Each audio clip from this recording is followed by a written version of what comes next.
The ships came in quietly. There was no warning signal. There was no formal request sent ahead of time. There was just a long line of battered vessels moving through the dark at the edge of human space, slow and heavy, like tired animals that had run as far as they could and had nowhere left to go. The human border station picked them up on long-range sensors first. The officer on duty, a young man named Dale Pryor, stared at his screen for a long moment before he called it in. He counted the ships. Then he counted them again. There were over 400 vessels in that convoy. Most of them were colony ships, the kind built to carry large populations across long distances. But they were old. Many of them showed hull damage. Some were held together in ways that should not have been possible. Dale sent the full report up the chain and then opened a slow band hailing frequency toward the convoy. He did not know who was on those ships. He did not know where they had come from. But something about the way they moved told him they were not a threat. They were survivors.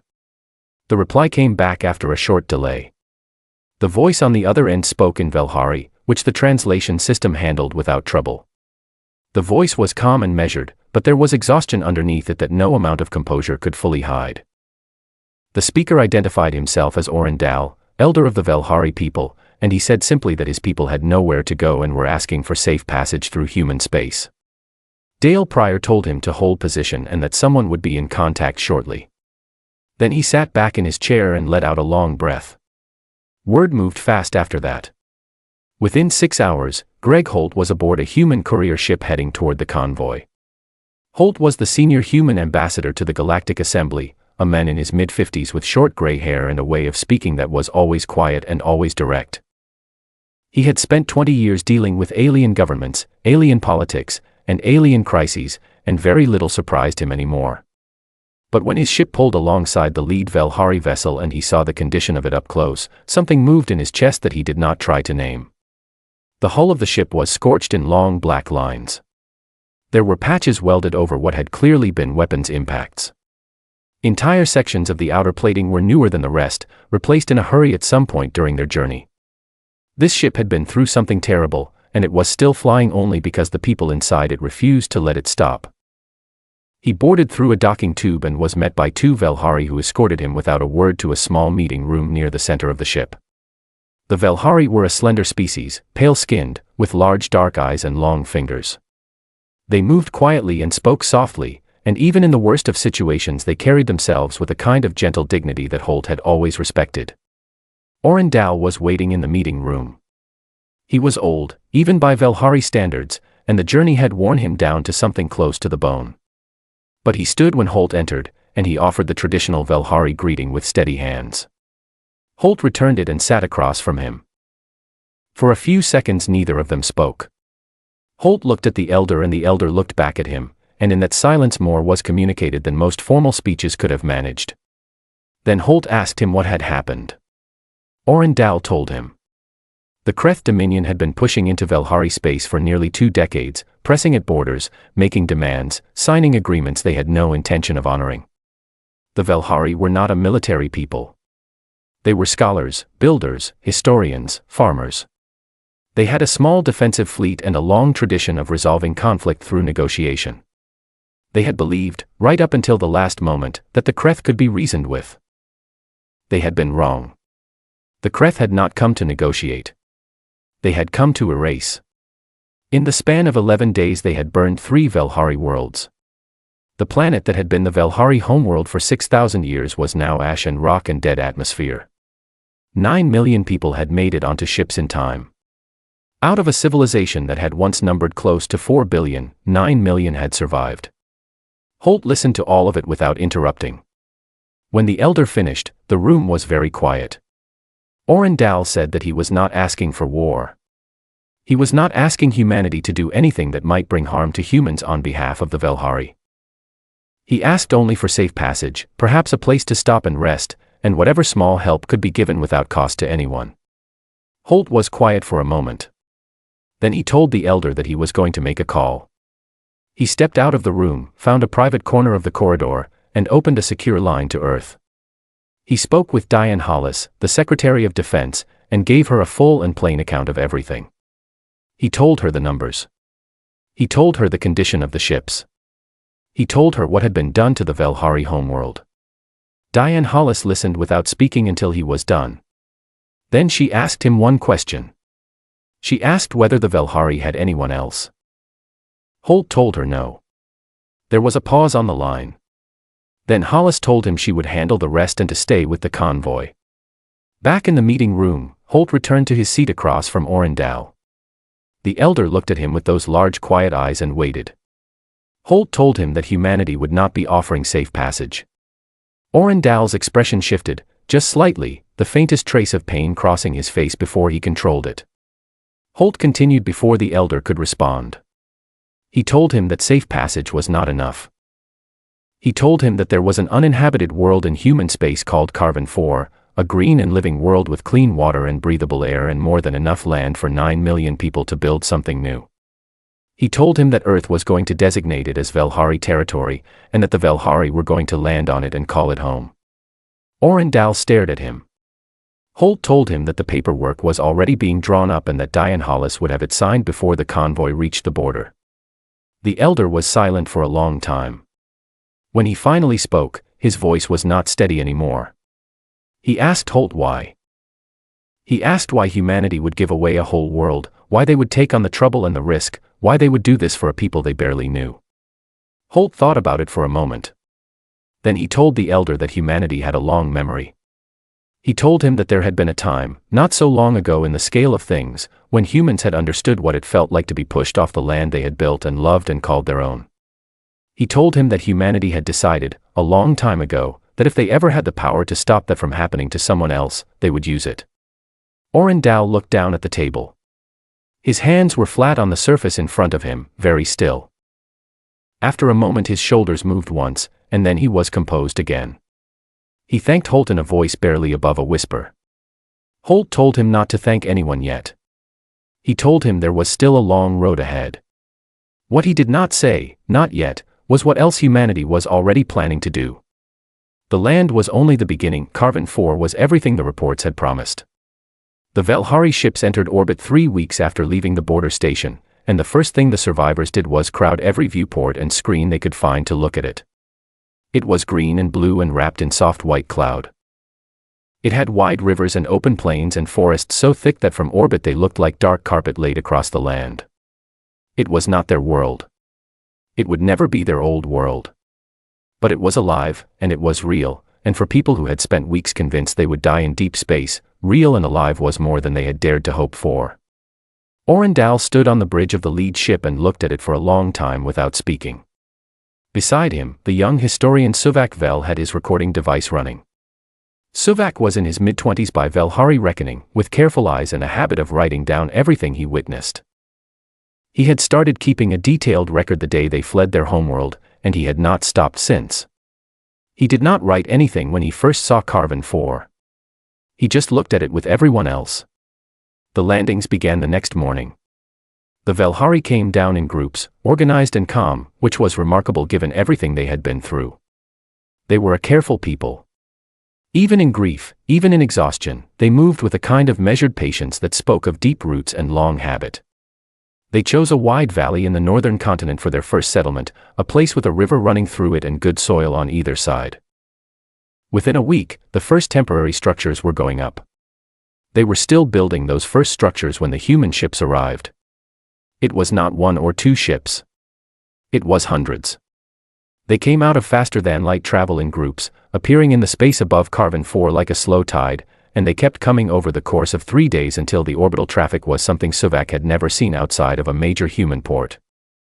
There were cargo haulers, construction platforms, automated assembly ships, fuel depots, and things he did not have names for, large angular structures that unfolded as they settled into orbit, extending arms and antennae and dishes that pointed outward in all directions. Pete Donovan arrived on the 4th day aboard a mid-sized command ship that docked at a newly placed human orbital station. He was a compact man in his late 40s with a short beard and the kind of unhurried manner that came from having done very complicated work for a very long time. He ran construction projects for Earth Defensive Command, and this was the largest one he had ever been handed. He spent the first 2 days in orbit doing nothing but reviewing sensor data and walking the stations that were already in place. His team knew to leave him alone when he did that. He was thinking, and when Pete Donovan was thinking, talking to him was a waste of everyone's time. On the third day he called his crew leads together and gave them their assignments in a meeting that lasted 40 minutes. There was no ceremony to it. He told them what needed to be built, where it needed to go, and in what order. He told them the schedule was not flexible and that he expected problems, because there were always problems, but that the problems would be solved one at a time and on time. Suvak Vel had been granted access to the orbital station by Greg Holt, who wanted a full Velhari record of everything humanity was doing. Suvak understood that this was an act of trust, and he took it seriously. He followed Donovan when he could, watched the construction crews work, and asked questions when the engineer had the patience for them. One afternoon, floating beside Donovan at an observation window that looked out over the work in progress, Suvak asked him plainly what they were building. Donovan looked out at the half-assembled structures spreading across the orbital plane. He was quiet for a moment. Then he told Suvak it was insurance. Suvak wrote that down and asked what he meant. Donovan told him that when you gave someone a home, you had a responsibility to make sure they could keep it. He said that a piece of land without walls around it was just a place. He said humanity had learned that lesson before, and they did not plan to learn it again through someone else's suffering. He pointed to one of the larger structures taking shape in high orbit. He told Suvak that what he was looking at was one of 12 deep-range sensor platforms. He said they would be able to detect a ship coming in from 3 light-years out and have a full profile on it before it got anywhere close to Carven 4. He said there would also be weapons platforms, automated, fast, and accurate.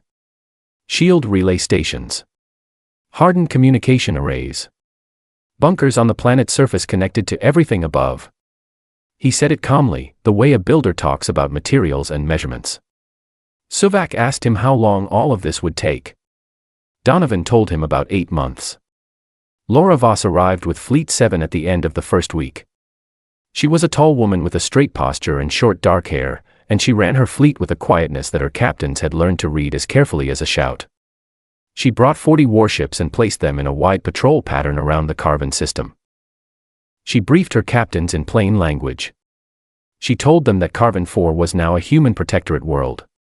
She told them that the Velhari living on its surface held provisional human protection status, which meant they were to be treated as any human civilian population would be treated. She told them that any vessel entering the system without prior clearance would be hailed once and engaged if it did not respond correctly. One of her captains asked what the rules of engagement were if the intruder was a known hostile force. Voss told him the rules were the same. Hail once. Then handle it. Out at the Galactic Assembly, Greg Holt was dealing with the political noise that had started almost immediately after Earth signed the Protectorate Order. Several species had sent quiet inquiries asking whether humanity was planning to expand. Others had asked whether this was a provocation aimed at the Kreth Dominion. A few had asked, carefully, whether humanity knew what it was getting into. Holt answered all of them the same way. He told them that Earth had taken in refugees and designated a protectorate world, which was permitted under Galactic Assembly law. He told them that humanity was not looking for a fight. He told them that what was being built above Carven 4 was a defensive structure, and that defensive structures, by definition, were only a problem for people who plan to attack. No one argued with that directly. But Kate Briggs, the human intelligence officer embedded at the assembly, was monitoring Kreth communications on the side. She sent Holt a private note at the end of the 3rd week. The note said the Kreth had noticed. Their first reaction had been dismissive. Their ambassador had reportedly described the human protectorate as a symbolic gesture by a primitive species that liked to feel important. Holt read the note and set it aside. Below, on the surface of Carven 4, the Velhari were planting the first crops in the valley they had chosen. The soil was dark and rich and took the seed well. Children who had been born on colony ships and had never stood on solid ground ran in the open fields and did not know what to make of so much sky. Orendal walked among them in the evenings and watched them. He had not smiled much since the fall of their homeworld. But some nights, watching the children run under a sky that was beginning to feel like it belonged to them, something close to peace moved across his face. Above him, the orbital platforms kept rising, piece by piece, ring by ring. The insurance was coming along. The Kreth scouting force arrived at the edge of the Carven system on a Tuesday morning, local station time. There were 40 ships in the group. They were not hiding. They dropped out of faster-than-light travel in a loose formation and held position just inside the outer sensor boundary, which meant they either did not know the boundary existed or did not care. Given what Kate Briggs had been reporting from the assembly, Holt suspected it was the latter. The Kreth, at this point, still believed they were dealing with a symbolic gesture from a species that talked more than it acted. Laura Voss was on the bridge of her command ship when the alert came in. She looked at the readout, looked at the formation, and then told her crew to hold position and open a hailing channel. She did not raise the fleet to full combat alert. She did not change the patrol pattern. She sat in her chair and waited for the channel to connect. The Kreth commander who answered had a broad, scaled face and the particular kind of expression that came from someone who had never been told no and expected today to be no different. He spoke in Kreth, which the translation system handled in real time. He said that the Velhari aboard the planet below were fugitives of the Kreth Dominion and that the Dominion was here to collect them. He said that humanity should step aside and that no harm would come to human personnel if they cooperated. Voss let him finish. Then she told him, in the same tone she would use to explain a navigation route, that Carven 4 was a human protectorate world under Earth jurisdiction. She told him that every Velhari individual on that planet held provisional human protection status. She told him that the Kreth Dominion had no legal standing in this system and no authority over any person on Carven 4. She told him that she was advising him, politely and clearly, to turn his ships around and return to Dominion space.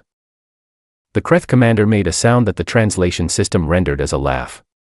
He said humanity was playing a very dangerous game. He said that the Kreth Dominion had ended civilizations that were far older and far stronger than Earth, and that a few warships and some orbital hardware were not going to impress anyone. Voss looked at him for a moment without expression. Then she reached to her left and entered a short command sequence into her console. One of the new orbital platforms, the closest one to the Kreth formation, came to full active power. It had been running on low output as part of its commissioning cycle.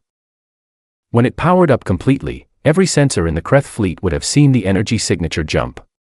The platform was not a small thing. It was not a simple weapons turret. It was a layered combat station with independent targeting systems, its own shield generators, and enough firepower to handle a force 3 times the size of what was currently sitting at the edge of the system. The Kreth commander went quiet. Voss told him that this was one platform. She told him there were 11 more in various stages of completion around the system. She told him that the full sensor grid was already active and that she had detailed readings on every ship in his formation, including the 3 that had tried to run passive scans with their arrays pointed sideways. The channel stayed open for another few seconds. Then the Kreth commander cut it without another word. The 40 ships held position for 6 more hours. Then they turned and left. Voss watched them go on her long-range display. She told her crew to log the encounter and send the full record to Holt at the assembly. Then she told them to go back to their regular duty rotations. She did not celebrate. She did not make a speech. She just turned back to her work. Down on Carven 4, Suvak Vel had been watching the situation through the planetary communications array that the humans had installed in the first settlement. He had seen the Kreth formation appear on the orbital display. He had watched the power signature from the platform spike. He had listened to a translated version of the channel exchange. He sat with his recording device for a long time after the Kreth ships withdrew, not writing anything, just sitting. Then he titled the entry he was about to write. He called it, "The Day a Small Species Discovered It Had Walked into the Wrong Star System." At the Galactic Assembly, Greg Holt received Voss's report and read it twice. Then he drafted a formal diplomatic note and had it delivered to the Kreth Dominion's ambassador before the end of the day. The note was 3 sentences long.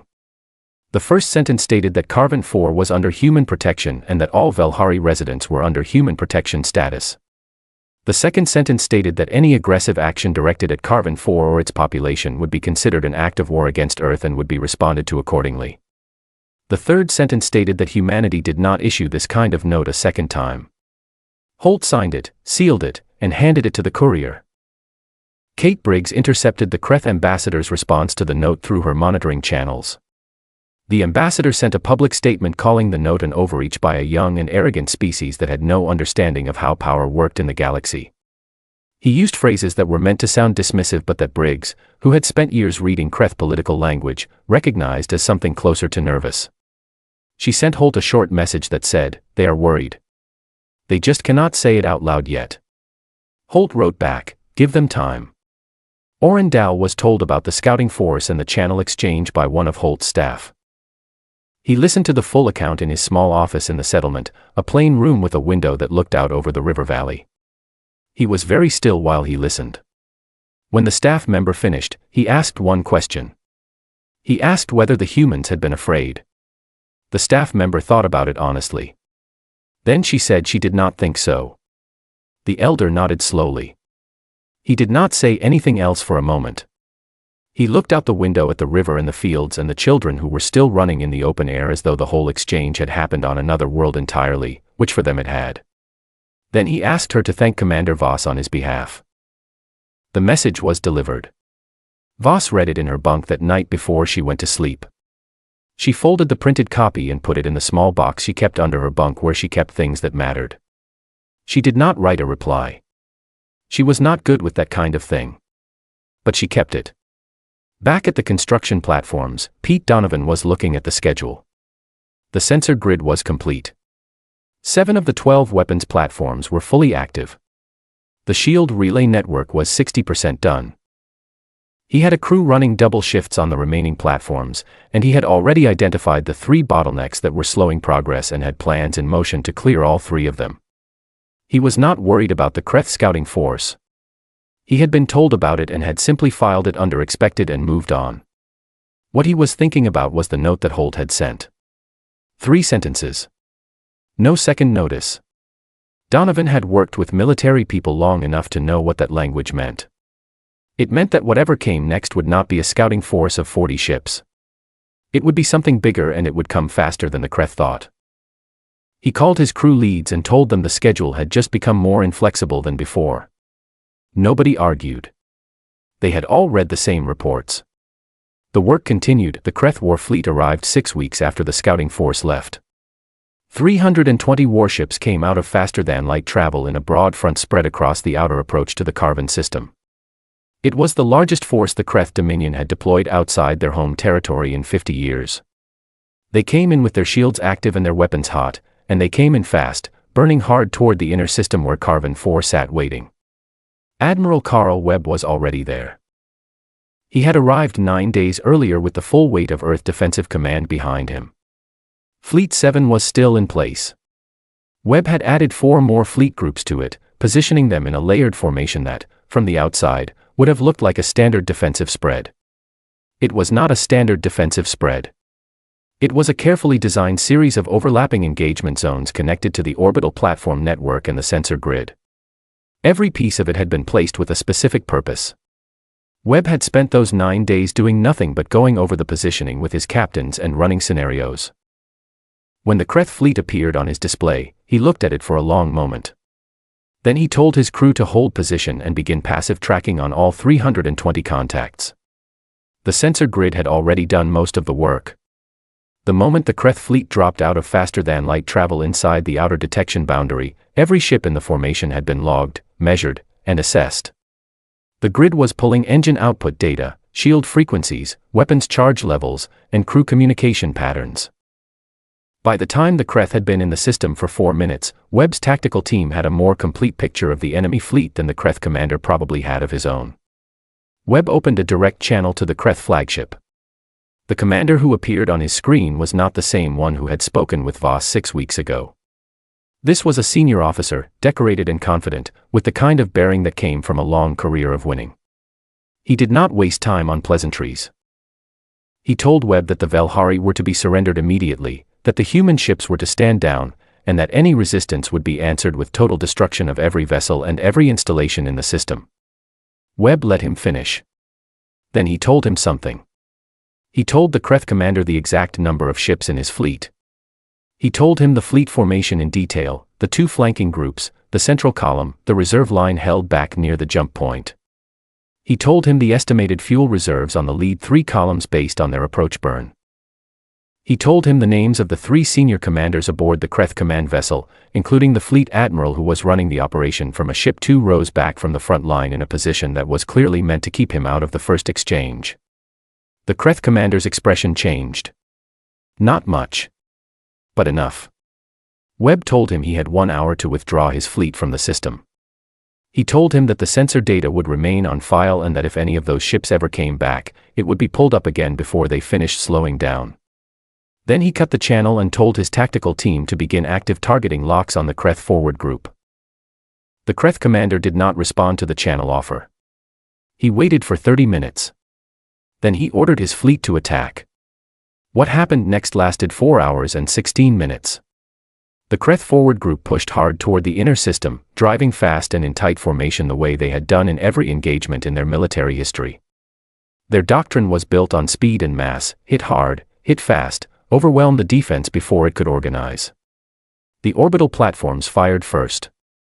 They had been waiting at full power, silent, their targeting solutions already computed and locked. The moment the Kreth formation crossed into optimal range, 7 platforms opened up in a coordinated salvo that stripped the entire Kreth vanguard in less than 90 seconds. Not disabled. Gone. The platforms had target priority lists and they worked through them with a mechanical efficiency that had no ego and no hesitation. The Kreth formation broke apart and tried to spread out. That was exactly what Webb had expected. He had positioned Fleet 7 on the right flank specifically for that moment. Laura Voss took her ships in at full burn the instant the Kreth formation widened, hitting the right column before it could reform. She did not give them time to get their shields coordinated. She drove through the column in 3 waves and left nothing behind her that could still fire back. Webb held the center with the main fleet. The Kreth pushed hard through the middle, believing they could break the line before the flanking damage caught up with them. They could not. They ran directly into the firing corridors that Webb had mapped out in those 9 days of preparation. There was nowhere to go that a platform or a fleet group was not already covering. The Kreth reserve line tried to swing around and come in from the direction of the jump point. Webb had 2 fleet groups waiting for them there. The reserve line lasted 18 minutes. At the 2-hour mark, the Kreth formation had lost coherence. They were no longer fighting as a fleet. Individual ships and small groups were trying to break out or find cover or turn back toward the jump point. Webb ordered his fleet to let the retreating ships go. He did not want pursuit. He wanted the survivors to go home and tell someone what they had seen. By the 4-hour mark it was over. Not a single human ship had been destroyed. 4 ships had taken moderate damage. No weapons had reached the surface of Carven 4. Webb sat in his command chair and looked at the display for a long time after the last Kreth contact dropped off the screen. His tactical officer asked him if he wanted to send a pursuit force to the jump point. Webb told him no. Down on the surface of Carven 4, in the settlement in the valley, Orendal had watched the battle on the orbital display that the humans had set up in the community hall. Every adult in the settlement had crowded into that hall hours ago and had not left. They had watched the Kreth fleet appear. They had watched the platforms fire. They had watched the columns break. The elder did not say anything throughout the whole thing. He stood at the back of the hall with his hands at his sides and watched. When the last contact disappeared, and the display showed only human ships and empty space and the quiet planet they were all standing on, the hall went very still. And then people began to cry. Not from fear. From relief so sudden and so complete that their bodies did not know how else to handle it. Suvak Vel was standing beside the elder. He had his recording device in his hand, but he had stopped writing some time ago. He turned to Orendal and saw that the old man's face was calm and still in that particular way it got when he was holding something very large inside himself very carefully. Suvak did not say anything. He just stood there. After a while, Orendal turned and walked outside. He stood in the open air under the stars of a sky that was now, against all logic and all expectation, safe. Above him, the human fleet held its positions and did not waver. The Kreth Dominion did not send another fleet. What they sent instead, 3 weeks after the battle, was a diplomatic delegation. 4 ships, unarmed, flying the Kreth colors alongside a white marker flag that even a young species could read. They filed a formal request for entry at the Galactic Assembly and were granted a session within 48 hours. Greg Holt was already at his seat when the Kreth delegation walked in. The Galactic Assembly Chamber was a large circular hall with tiers of seating arranged around a central floor. Representatives from dozens of species filled the upper tiers, most of them having requested observer status for this particular session. Word had traveled fast after the battle. Everyone in the assembly knew what had happened at Carven 4. They had all done the math. 320 Kreth warships against a human defense network, and the result had not been close. Several of the older and more experienced species in the chamber had spent the past 3 weeks revising everything they thought they knew about humanity's true military capacity. The Kreth lead delegate, a senior diplomat named Veth Karan, stood at the central floor and began speaking. He was measured and formal and clearly working from a prepared statement. He did not address the battle directly at first. He spoke instead about the historical complexity of Kreth-Velhari relations, about territorial disputes that went back generations, about the legitimate interests of the Dominion in the sectors surrounding its borders. Holt listened to all of it without expression. When Veth Karan finished, the presiding officer offered Holt the floor. Holt stood. He thanked the presiding officer. Then he looked at the Kreth delegation and spoke plainly. He told them that the historical background was noted but that it was not relevant to the current matter. He told them that the Velhari were not a territorial dispute. They were people. 9 million of them had survived the destruction of their civilization and had been given a home, and that home was under human protection, and that was not going to change. He told the delegation that humanity was prepared to discuss a formal agreement on the status of Carven 4, on Velhari sovereignty, and on the terms under which the Kreth Dominion would withdraw all territorial claims against the Velhari people. He told them that these were the only topics on the table and that the session should not take long. Veth Karan asked Holt how humanity had built such a defense network in such a short time. His tone was controlled, but there was something behind the question that was less diplomatic and more raw. He was asking how they had not seen it coming. He was asking how badly they had misjudged. Holt told him that humanity had not built the network quickly. He told him that Earth had been developing and refining layered orbital defense systems for a very long time. He told him that they simply did not publish the details, because things that are meant to protect people work better when the people who might threaten them do not know everything about how they work. Veth Karan was quiet for a moment. Then he asked the second question, the one that had clearly been bothering the Dominion since before they ever sent the diplomatic ships. He asked why humanity had done all of it. He asked why Earth had given away a world, built a fortress around it, and fought a major battle to defend a species that was not their own, that had no alliance with them, that could offer them nothing in return. The chamber was very quiet. Everyone wanted to hear this answer. Holt looked at the delegation. He thought for a moment. Then he told them something simple. He told them that it was not a small thing to give someone a home. He told them that humanity knew what it meant to be without one, and that knowing that changed how you saw the world. He told them that when you had the power to protect someone who had no one else to protect them, not using that power was a choice, and it was not a choice humanity was willing to make. He told them that was the answer. There was no other one. The agreement was signed before the end of the day. The Kreth Dominion formally recognized Velhari sovereignty over Carven 4. They withdrew all territorial claims against the Velhari people. They acknowledged the human protectorate. The document was witnessed by 11 species and entered into the permanent record of the Galactic Assembly. Kate Briggs sat in her monitoring station after the session ended and watched the last of the Kreth delegation leave the chamber. She had spent years tracking their communications, learning their language and their politics, watching the way they moved in rooms. She had never seen them look small before. She sent Holt a short note. It said, "Well done." He wrote back, "Thank Pete and his crew." The argument was already built before I said a word. On Carven 4, the news reached the settlement in the valley by late afternoon. Suvak Vel heard it and sat down where he was standing, in the middle of the path between the grain store and the river, and did not move for several minutes. Then he took out his recording device and wrote. He wrote about the day the Velhari had arrived at the edge of human space with nothing. He wrote about Orendal in the small meeting room on the lead ship. He wrote about the first view of Carven 4 through the viewports. He wrote about Pete Donovan and the orbital platforms and the word insurance. He wrote about the battle and the hour after it and the old man standing outside under the stars. He wrote about the assembly session and the signed agreement and what Holt had said when he was asked why. Then he closed the entry. He thought for a moment about what to call it. He wanted a title that said something true.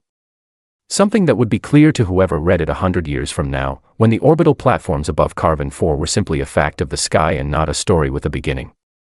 He titled the full document, What Humanity Built When They Said You Are Home Now. Oren Dow read the document that evening in his office by the window. He read it all the way through without stopping. When he was done, he set it down on his desk and looked out at the river and the valley and the last light of the day touching the tops of the trees on the far bank. Laura Voss was on the bridge of her command ship in high orbit. She had received the news from the assembly and had passed it on to her captains with a brief note. The system was secure. The Protectorate was formally recognized. The fleet would remain on station until a permanent garrison structure was in place. Her communications officer told her that Pete Donovan was calling from the construction platform. She opened the channel. Donovan's voice came through, calm as always. He told her that the final ring of the defense network had been completed that morning. Every platform was active. Every relay was running. The sensor grid was at full coverage. The whole thing was done. Voss was quiet for a second. Then she told him it was good work. She meant it completely. Donovan said thank you and closed the channel. She turned back to the forward window and looked at Carbon 4 below her. The planet filled the lower half of the view, green and blue and peaceful, the thin white layer of cloud moving slowly across its face. Somewhere down in that valley, 9 million people were going about the work of building a new life in a place that was theirs now. Not borrowed. Not temporary. Theirs. Above them, in rings that turned slowly against the stars, the platforms held their positions and watched every direction at once. The fortress stood. And the galaxy had learned, quietly and permanently, that some doors come with walls that no one will ever be foolish enough to test again.